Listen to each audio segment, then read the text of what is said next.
तो जिस आदमी में, जिस बहन में वो श्रद्धा एकदम आ गई है, तो ये चीज उसके अंदर जन्म ले सकती है। लेकिन वो फिर पूछती है कि अगर ऐसी बात है तो फिर तो मेरे अंदर जो कमियां हैं,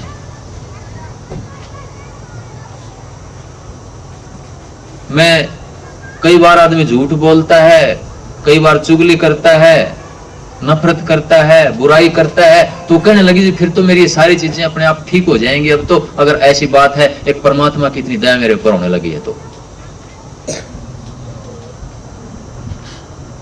अब सारी जो मेरी बीमारियां हैं, जो सारी वासनाएं हैं, ये तो फिर अपने आप ही दूर हो जाएंगी। मैंने कहा नहीं बहन जी, ये बढ़ भी सकती हैं। कि जी ऐसा क्यों?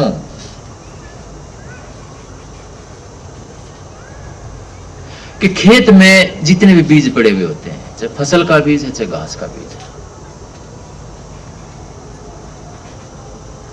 उस खेत में जब आप खाद और पानी देंगे तो दोनों बीज जमते हैं।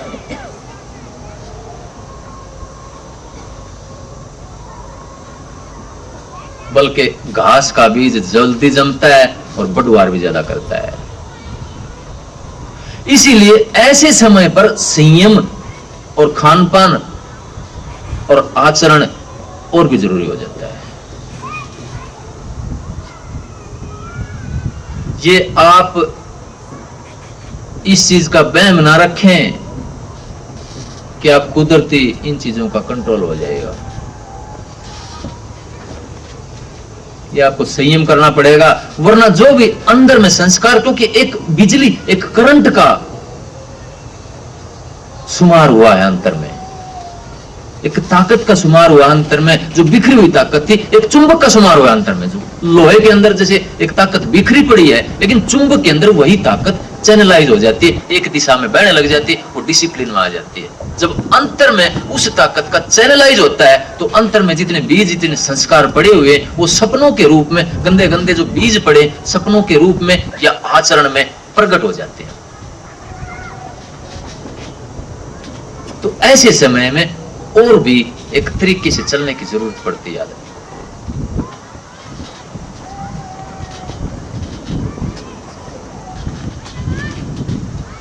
इसीलिए साधु महात्माओं ने इसे अंदर का आत्मा को सूरज बोला है। आदित्यवत प्रकाशयति तत्परम। जो जो परमात्मा है, वो परमेश्वर है, वो आदित्य की तरह, आदित्यवत, एक सूरज की तरह अंतर में चमकता है।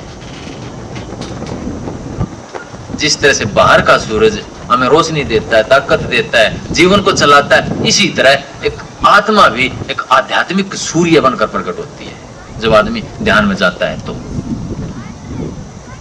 लेकिन जैसा मैंने बताया, जो बीच का आलम अल मिथाल बताया, सूक्ष्म संसार बताया, सपनों का संसार बताया है, अवचेतन संसार बताया है, उसमें जो बीज पड़े हुए हैं, जो वासनाओं के बीज पड़े हैं, वो भी जमने लग जाते हैं।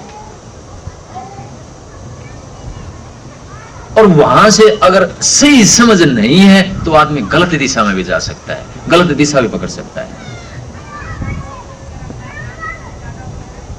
एक ताकत मिलती है, उससे जरूर भी मिलती है, कामयाबियां मिलती हैं,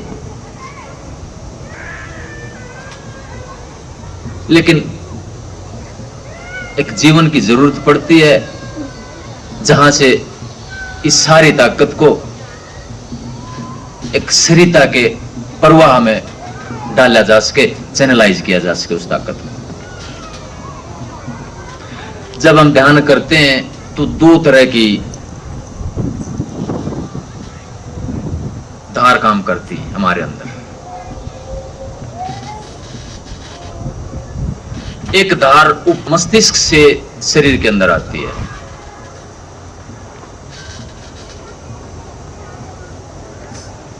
जैसे हम किसी वासना के बारे में सोचते हैं, मस्तिष्क में सभी इंद्रियों के बिंदु होते हैं।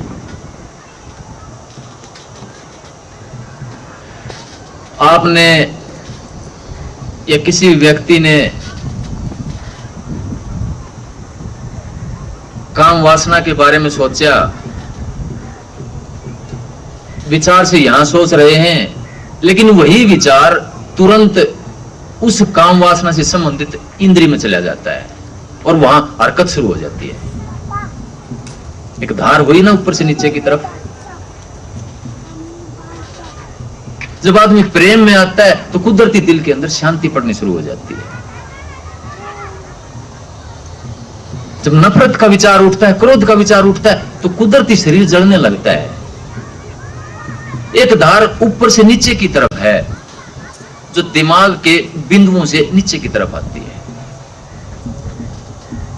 एक धार दिल से ऊपर की तरफ जाती है। जब आप एक प्रेम के विचार में आते हैं, कुदरती आंख बंद होनी शुरू हो जाती है और उस इष्ट के प्यार में या प्रेमी के प्यार में आप पागल होने लग जाते हैं। यानी कि एक धार दिल से ऊपर की तरफ जाती है, दूसरी धार मस्तिष्क से नीचे की तरफ आती है। कुदरती है, ये होता है। जब आप सांस लेते हैं, इसीलिए ले पाते हैं कि सांस बाहर निकालते हैं आप। जैसे जन्म मृत्यु का मैंने नियम बताया, जन्म है इसीलिए है कि मृत्यु होती है। दिन रात सुख दुख ये सभी चक्कर है, ये दो धारी मूवमेंट है, गति है।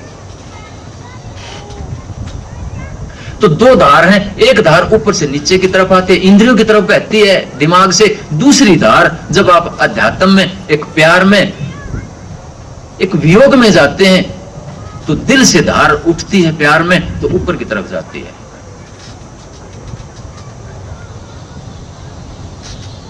तो ध्यान और भजन ये दो धार हैं। ध्यान आदमी का उठता है जब आदमी प्रेम में आता है। प्रेम में आता है तो कुदरती अंदर में ज्योति स्वरूप ब्रह्म में उस कुंडलिनी जागरण में चला जाता है आदमी।